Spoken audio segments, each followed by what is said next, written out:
ഇഷിക്ക് കരിക്ക് വേണമെന്ന് പറഞ്ഞിട്ട് രാവിലെ തന്നെ ഞങ്ങൾ കരിക്ക് പിരിക്കാൻ വേണ്ടി പോയത്. വീടിൻ്റെ തൊട്ടടുത്ത് തന്നെ ഉയരം കുറഞ്ഞൊരു ചെന്തെങ്ങിൻ്റെ തെങ്ങിൽ കരിക്ക് ഏകദേശം പ്രായമായി നിൽപ്പുണ്ട്.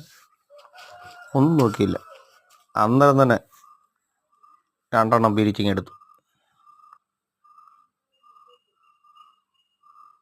ഒരെണ്ണം കൂടെ പിരിച്ചിട്ടുണ്ട് കേട്ടോ.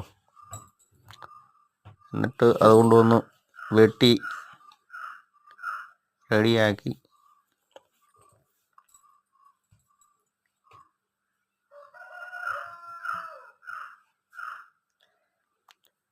അപ്പോഴത്തേന് ഇഷിക്കുട്ടൻ പോയി പാത്രമൊക്കെ എടുക്കാൻ വേണ്ടി ഓടിയിട്ടുണ്ട്.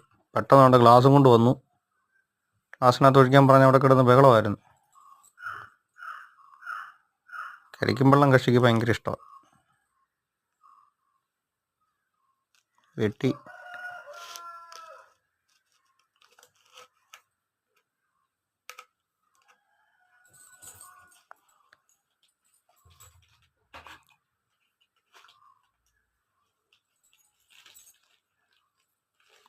എന്നിട്ട് വാവയ്ക്ക് കപ്പിനകത്താക്കി ശകലം ഒഴിച്ചു കൊടുത്തു. കുടിച്ചു കഴിഞ്ഞപ്പോൾ വാവയുടെ എക്സ്പ്രഷൻ കണ്ടോണം. എന്റെ എക്സ്പ്രഷൻ